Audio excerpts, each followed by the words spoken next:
Hey there. I'm excited to let you know that registration is finally open for the workshop called Coming Alive Again from Overwhelm to Steady Ground. There's a link in the description of this video up above. You can click on that, or you can find the link in the comments section below. Go ahead and click on it for more info. I don't know if anybody else has had this experience, but one of my earliest memories was of looking around at the world as I was growing up and just thinking that there had to be answers somewhere.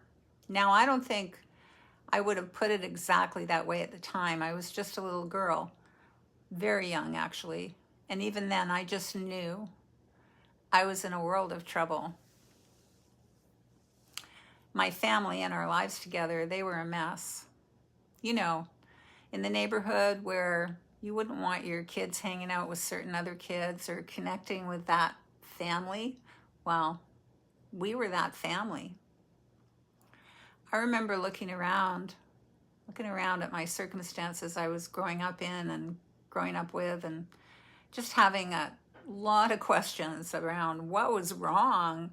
Why were people the way they were? Why did it all feel so difficult? It sure didn't feel very safe. You know, I was the youngest of 5 children, born with a physical disability, born into poverty, an abusive environment. It was highly sexualized and inappropriate in so many ways. Honestly, just born into trauma. I didn't have that language back then, of course.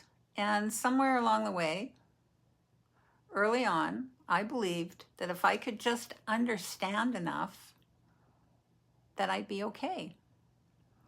I remember a psychology book turned up. I was maybe 4 or 5 years old. I think it was one of my older sister's boyfriend's books. I remember picking it up. It looked like salvation to me. That's how hardwired we humans are for making meaning out of things. I really thought that this was where all the answers lived, and if I could understand enough, I'd finally figure out what was happening, and then I could feel better. That belief followed me all my life, really. Books, courses, certifications, trainings, therapies, workshops, more books, more understandings, more attempts to figure it all out. And I don't regret any of that. I've learned a tremendous amount. There was a lot of meaning making that happened in all of that. For most of my life, I thought the question was, and I asked this question, how do I understand my life? And then eventually life handed me a different question. And it felt like a more important question. And that question was, how do I get my life back? I wasn't struggling with understanding. What I was struggling with was capacity. I didn't feel like I had enough capacity to carry my life. I didn't feel like I had enough capacity to fully engage with my life, especially after those more recent years of concentrated trauma. No matter what I knew or understood, I was circling around the questions of, how do I start painting again? How do I pick up my instruments? How do I feel like my life matters? How do I step back into a life that feels worth living? Those are very different questions, well and beyond understanding. I don't know if you've had them too. People would offer suggestions, good suggestions, helpful suggestions, but because there wasn't enough capacity available, or it was waxing and waning, suggestions really had a hard time landing and had trouble staying with them. So where does capacity come from? Because it certainly didn't seem to be coming from understanding or even from making meaning of the things that had happened in my life. If understanding created capacity. I should have been overflowing with it, with capacity. And of course, when we have capacity, we can implement, we can make choices. I'd spent my entire life trying to understand. So, where does capacity come from? It's an uber important linchpin.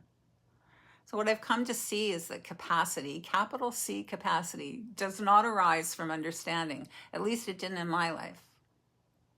What I discovered is that capacity seemed to arise from conscious awareness itself. And that's not a thinking process. It's not a product of what the mind does. It's not an idea. It's not a philosophy. It's not something to understand. And it's not something to be thought about. It's an experience. It's experiential. And that's where it becomes very easy to get crossed up, because the thinking mind immediately wants to understand. Conscious awareness. It wants to be conscious awareness. The mind, it wants to turn awareness into a concept, another framework, another thing to figure out, a way to do it right. And then before we know it, we've turned an orientation. Think of orientation as an experiential place to be. We've turned orientation into thinking. I've seen this happen, well, it happens all the time with myself and with other people. People will even listen to meditation. Then they think about that meditation. They wonder if they understood it correctly. They think about the experience that they had during a meditation. They wonder whether they're doing it right. So all of that's completely understandable.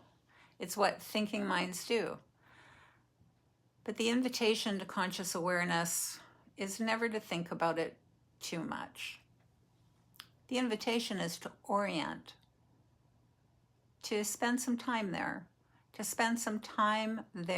in awareness, a few seconds, minutes, to allow ourselves to rest there, to experience it directly.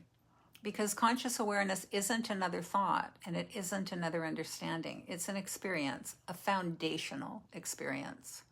And the thinking mind benefits enormously from that experience. The thinking mind is nourished there. The thinking mind has more room there, more flexibility, more perspective. And it's not because you or I have thought our way there.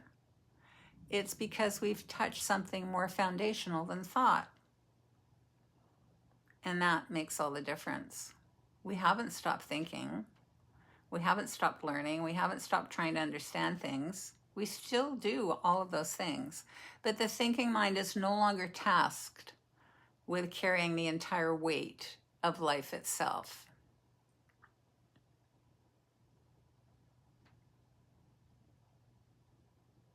All these years, understanding, thinking, neither of these are foundational. What was missing? Conscious awareness. Awareness is foundational. And from that place, something becomes available, capacity. And from capacity, choice. Thanks for spending time here with me today. I look forward to seeing you real soon.